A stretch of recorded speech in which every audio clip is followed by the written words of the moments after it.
Assalamualaikum warahmatullahi wabarakatuh. Selamat pagi, salam sehat dan bahagia tanpa narkoba. Kembali kita bersama War on Drug Podcast pasti. Bapak Ibu sekalian, para hadirin pemirsa yang kita hormati, pada kesempatan pagi hari ini saya ingin membawakan sebuah acara baru BNNK Jakarta Timur, yaitu MPK, Monolog Pakaban Action. Pada monolog pagi hari ini kita akan membahas apa itu pencegahan, apa itu pencegatan, apa itu menolak dan menolak narkoba. Wah, itu menarik pasti. Bapak Ibu sekalian, hari ini pada press release Desember 2021, Kepala Badan Narkotika Nasional telah melaunching sebuah data bahwa angka prevalensi penyalahgunaan dan peredaran gelap narkoba oleh BNN dan BRIN, Badan Riset dan Inovasi Nasional, menunjukkan bahwa angka prevalensi kita 1,95% atau kisaran 3,6 juta penyalahgunaan narkoba. Sungguh luar biasa, ini hal yang sangat mengkhawatirkan kita bersama. Oleh karenanya kita perlu memahami bagaimana negara ini bertindak untuk melindungi dan menyelamatkan bangsa dari ancaman bahaya narkoba dan sindikasi narkoba. Pada MPK pagi hari ini kita akan membahas apa itu pencegahan narkoba, pencegatan, menolak dan menolak narkoba. Nah, mudah-mudahan materi monolog kita hari ini adalah sangat menarik. Kita mengenal P4GN, pencegahan dan pemberantasan penyalahgunaan dan peredaran gelap narkoba. Jadi ada 4 kosakata yang berkaitan. Yang pertama adalah pencegahan penyalahgunaan. Yang kedua adalah pencegahan peredaran gelap. Yang ketiga adalah pemberantasan penyalahgunaan, dan yang keempat adalah pemberantasan peredaran gelap narkoba. Nah, pada monolog kita yang pertama ini kita akan membahas tentang pencegahan narkoba. Fakta menunjukkan bahwa bangsa kita masih kurang memiliki kepedulian terhadap masalah narkoba, terwujud dengan indeks P4GN yang dikeluarkan oleh Puslidatin Badan Narkotika Nasional Republik Indonesia, bahwa indeks P4GN kita masih berskala 53,14. Jadi kalau dalam raport dalam skala 1 sampai 100, maka nilai 53,14 ini sesuatu yang sungguh mengkhawatirkan. Kita perlu bahu-membahu, bersatu, bersinergi, bermitra untuk mewujudkan Indonesia yang bersih narkoba melalui war on drug. Nah, kita menemukan satu jargon war on drug, perang lawan narkoba. Bapak Ibu sekalian, di dalam ranah internasional kita mengenal pencegahan narkoba dengan pendekatan supply dan demand reduction. Tapi sesungguhnya ada 3 pendekatan. Yang pertama adalah demand reduction, mengurangi permintaan narkoba. Yang kedua adalah supply reduction, mengurangi pasokan ataupun sediaan narkoba. Dan yang ketiga adalah harm reduction, atau mengurangi dampak buruk narkoba. Ketiga-tiganya harus kita pahami secara utuh. Di dalam jargon war on drugs, kita dikenalkan oleh Badan Narkotika Nasional 3 pendekatan. Yang pertama adalah soft power approach, yang kedua adalah smart power approach, dan yang ketiga adalah hard power approach. Ketiga-tiganya sama, yaitu bagaimana dengan pendekatan tersebut kita bisa mampu mencegah, kemudian menggunakan kekuatan secara smart, dan melakukan penegakan hukum secara tegas dan gagah. Bapak Ibu sekalian, para penyimak sekalian, pada hari ini kita akan mengenalkan konsep pencegahan narkoba. Jadi pencegahan narkoba itu bagaimana setiap kita mampu mencegah diri kita dan keluarga serta lingkungan dari bahaya narkoba. Nah, mencegah ini memiliki beberapa konsep. Yang pertama adalah preemptif. Nah, preemptif itu bagaimana membuat satu kondisi sebelum kejadian yang berisiko menjadikan seseorang itu terkena narkoba, terdampak narkoba, itu menjadi safety, aman. Jadi beberapa hal yang disiapkan dalam pencegahan preemptif ini adalah bagaimana menyiapkan regulasi, memberikan motivasi-motivasi hidup sehat, bagaimana anak sekolah diberi pemahaman jangan mendekati narkoba dengan memperkenalkan narkoba itu sendiri, bahaya, dampaknya, terutama adalah bagaimana memiliki keterampilan menolak narkoba. Karena survei BNN menunjukkan bahwa mayoritas mereka yang terkena narkoba itu disebabkan oleh faktor temannya. Jadi mereka terpengaruh kepada temannya, itu faktor tertinggi. Yang kedua adalah pencegahan preventif. Sama dengan preemptif, tetapi pencegahan preemptif ini lebih kepada bagaimana membuat situasi kejadian yang tidak diinginkan dalam penyalahgunaan narkoba itu tidak terjadi. Nah, kalau preemptif jauh-jauh hari, kalau preemptif itu mendekati kejadiannya, jadi membuat kondisi sesuatu itu tidak terjadi penyalahgunaan narkoba. Nah, kalau tadi kita diberikan preemptif itu diberikan norma-norma, aturan-aturan, nasihat-nasihat motivasi supaya hidup sehat, bersih, memilih teman yang baik, maka ketika kita menjadi preventif ini, kita sudah bisa memiliki keterampilan itu dan bisa menggerakkan teman-teman kita, menegur teman-teman kita yang masih dalam tahap mereka coba-coba pakai, teratur pakai, dan mereka yang kecanduan.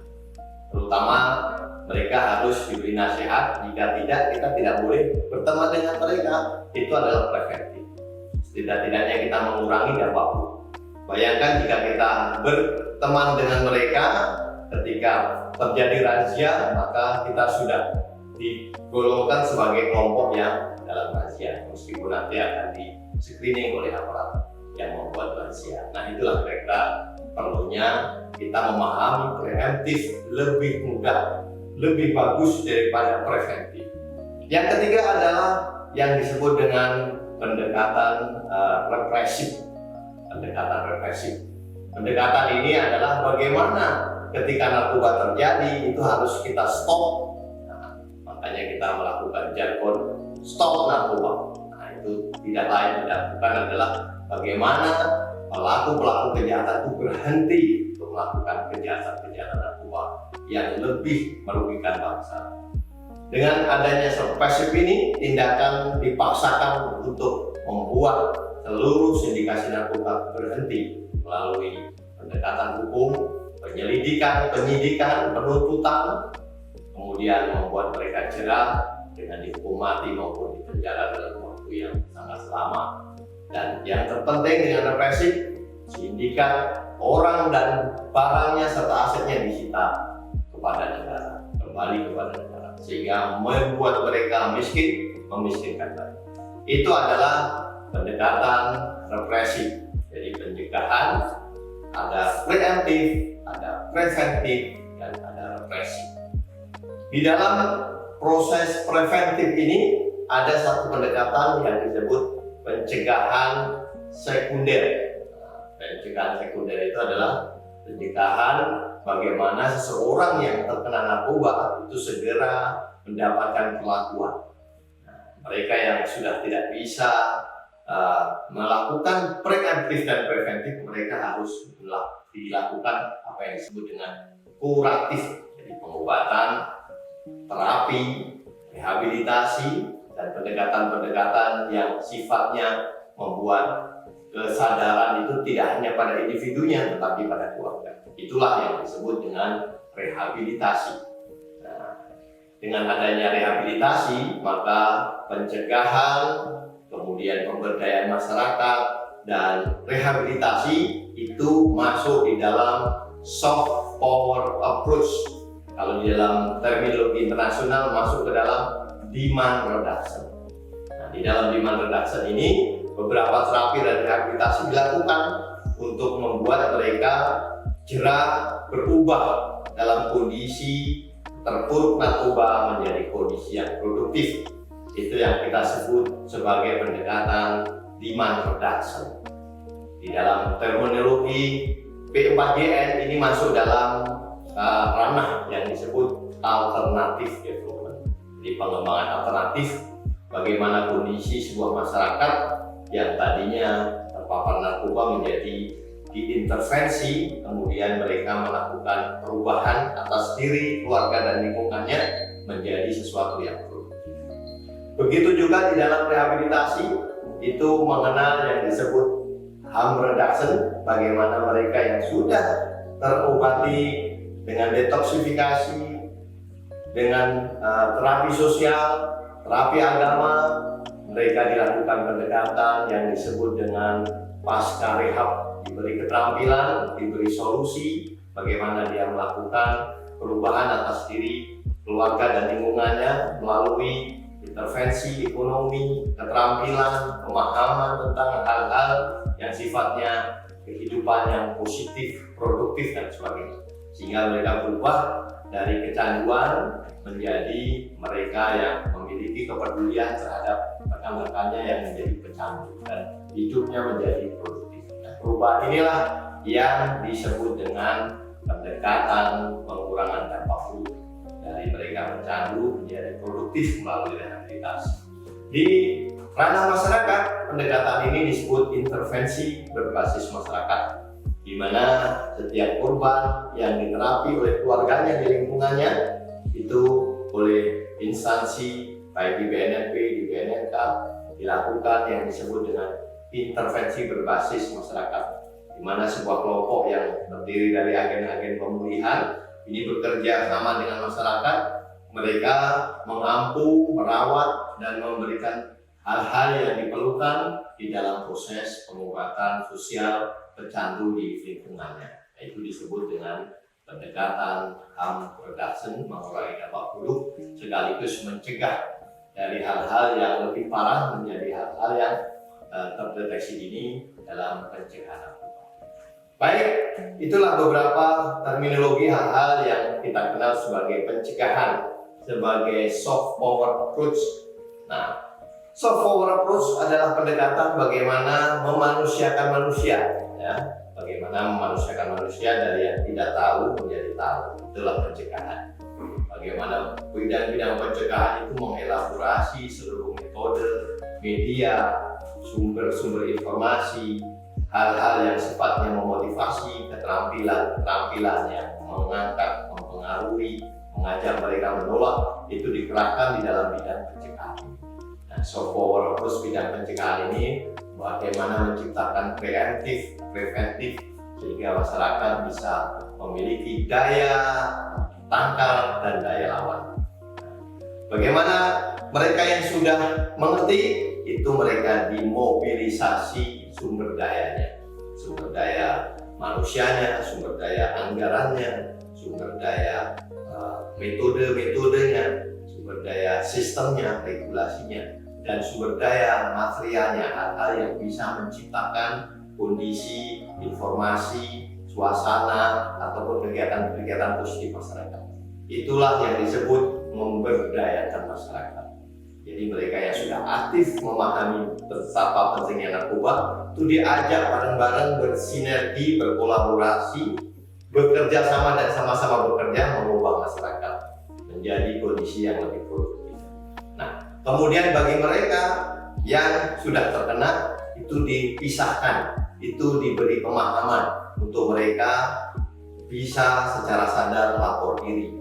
Jadi rehabilitasi pada hakikatnya adalah membuat kesadaran satu keluarga bahwa anggota keluarga mereka terkena narkoba harus mereka rangkul dengan kasih sayang, diterima, dirawat hingga pulih. Nah, disinilah kata kunci rehabilitasi. Semua keluarga harus disadarkan betapa pentingnya setiap anak bangsa ini diselamatkan dari kecanduan narkoba yang lebih parah. Baik, kita akan mengenalkan konsep mencegah. Nah, dalam bahasa Indonesia mencegah itu adalah berhenti di sebuah batas jalan, kemudian membuat hal-hal yang melanggar jalan itu tercegah.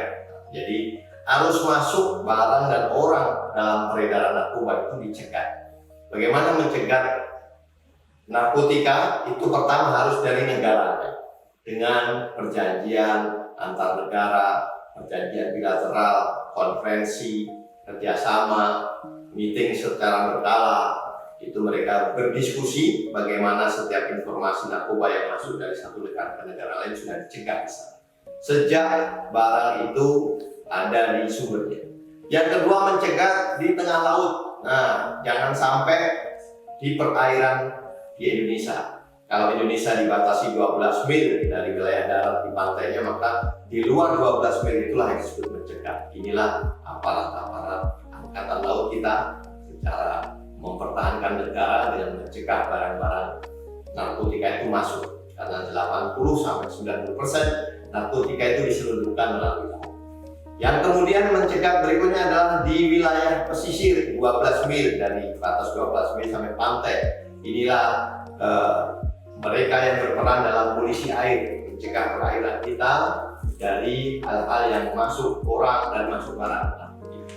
Kemudian di pabean secara resmi, mereka dicegat secara resmi untuk memeriksa orang dan barang narkotika. Inilah interdiksi. Interdiksi di pelabuhan resmi. Nah, pelabuhan resmi kita dengan desa di tepi pantai kita sungguh sangat jauh. Desa di tepi pantai kita kurang lebih 12.827 titik satu desa, belum terbagi RW dan RT. Kemudian dikurangi dengan jalur resmi di pabean-pabean, tempat-tempat pemberhentian kapal yang diawasi. Itu jika dijumlahkan sisanya adalah jalur tikus. Itulah betapa berbahayanya wilayah-wilayah pantai, sehingga 80-90% narkotika diselundupkan dari wilayah pantai. Nah, kemudian dari pabean itu dicegah, kemudian mereka yang sudah lolos keluar dari pabean akan juga mendapatkan pengamanan, keamanan, pengawasan dari Polri. Mereka yang berada di luar pabean.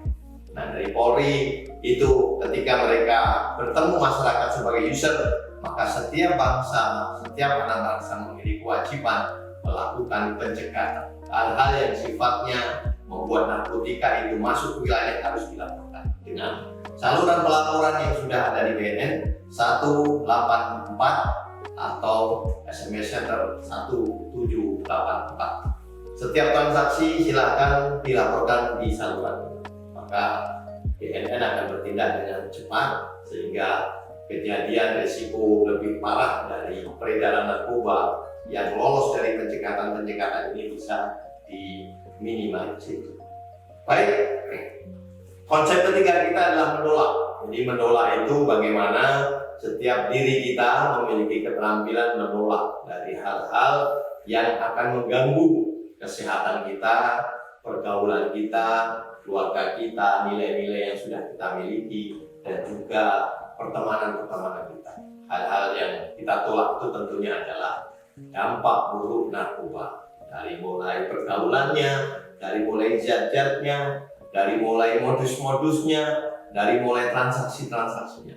Nah, oleh karenanya mereka yang belum terkena narkoba wajib memiliki keterampilan menolak narkoba dengan memahami bahaya zatnya, memahami ciri-ciri penyalahgunanya, mengenali mereka yang dianggap sebagai teman sebayanya, dan juga mengenali lingkungannya.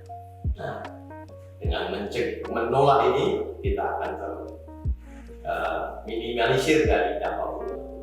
Yang terakhir adalah menalak narkoba.